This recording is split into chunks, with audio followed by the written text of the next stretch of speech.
Hello students, welcome back to the next session on prepositions. Hope you understood the definition and the uses of these words. As I have told you, these are the words. They show the spatial or space, the temporal, time or logical relationship of the object to the rest of the sentence. I am L.D. Ratnakar, lecturer in English. I am here to help you out to understand the correct use of prepositions. In this slide, there are some prepositions given with the picture. You just go through all these examples, how they have placed. In the next slide also, again you have some more words. With the help of these moments, use appropriate preposition with their relationship. This slide indicates some of the examples when we have to use in preposition, on preposition and at preposition. Again we have some more examples on in preposition, on preposition and at preposition. Here you have some of the prepositions of place like at, in and on. Read all these examples and try to understand the relationship of these words. Look at all these examples. There is a red ball. Look at the movement of this ball here. These are the prepositions of movement.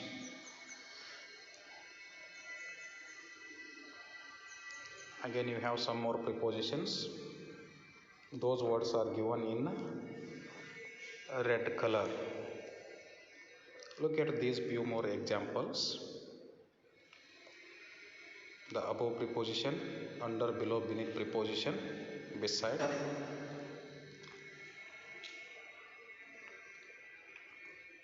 Again we have one more slide on these three prepositions. Look at those examples and use them properly by understanding the context of the given words.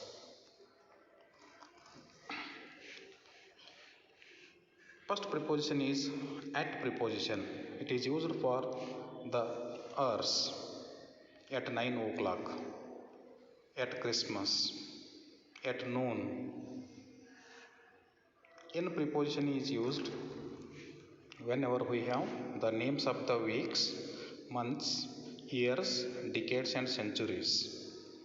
In 2 weeks, in the morning, in the afternoon, in the winter, like that. And on preposition is used whenever we have the names of the days, on Monday, on Friday, like that.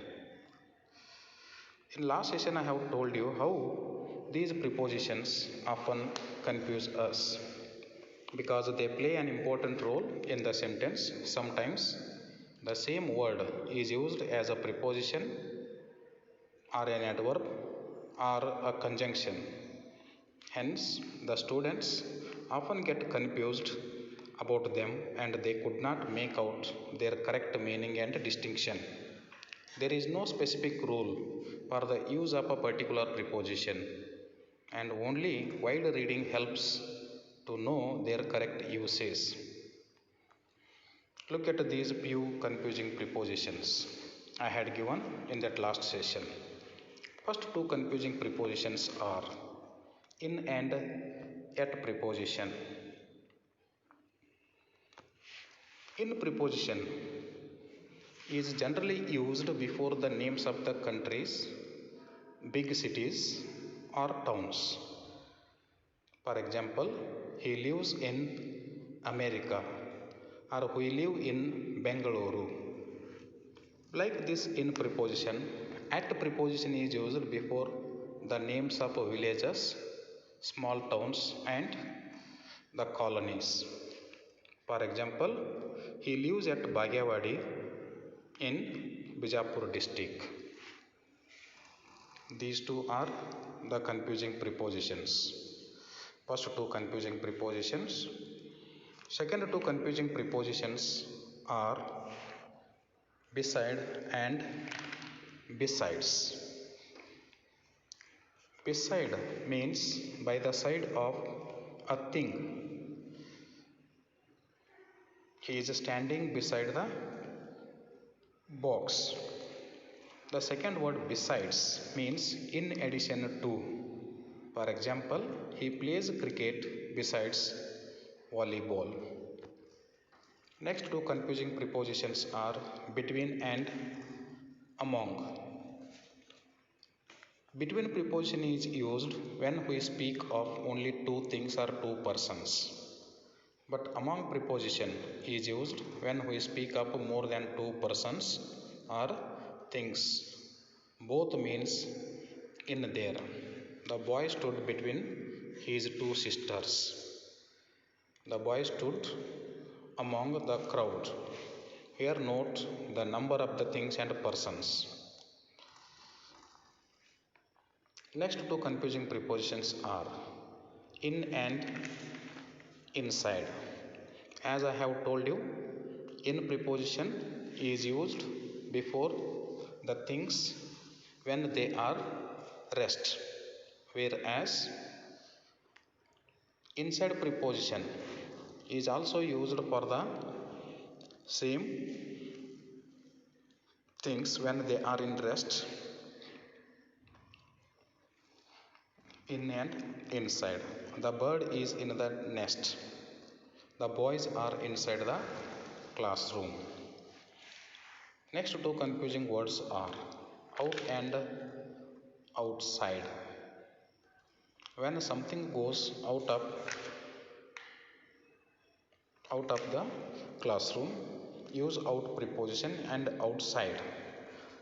Both prepositions are used for the same meaning, but you have to understand the real context of the sentence. Next confusing prepositions are below, beneath and under.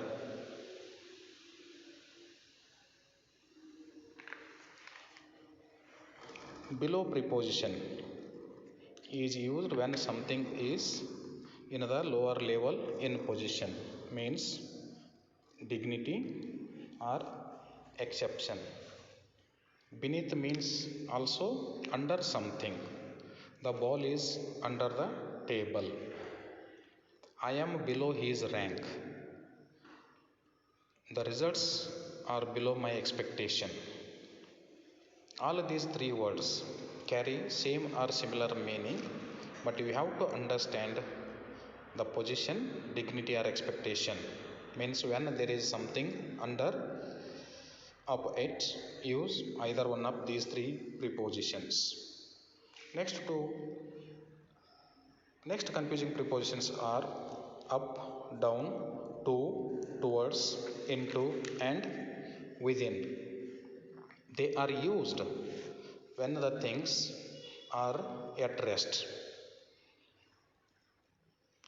To, into, towards, within are used before the names of the things when they are in motion.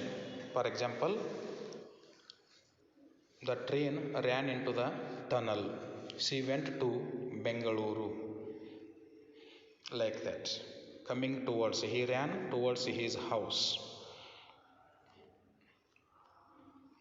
And into preposition is also used for the same moment. The snake crawled into the hole. Next two confusing prepositions are for and since. For is generally used before a noun or a pronoun to denote a period of time. Sometimes both prepositions are used to denote a purpose. They are used in all tenses. He went to his village for the vacation.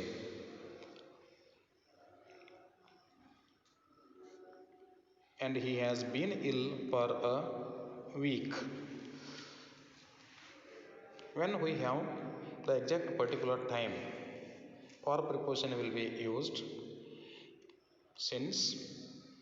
It means whenever we have the total duration of the time. It has been raining since 2 o'clock. When there is total duration of the time, use since preposition. When there is the exact starting point of the time, use for preposition. Next confusing prepositions are on, above, up, upon and over preposition. On preposition is generally used before the things at rest. Up and upon are also used before the things in motion. For example, he was lying on the grass. The boy climbs up the ladder.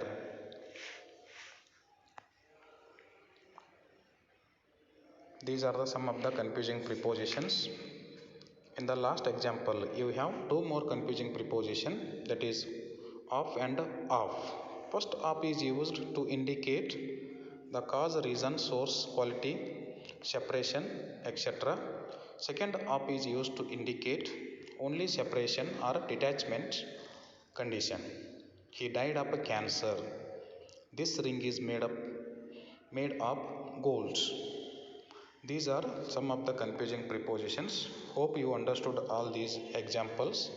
For more example, refer your first year workbook, and there are some pictures and examples. Those pictures help you to understand the prepositions of time, the preposition of moment, and the preposition of place. With these examples, your prepositions came to an end. Thank you.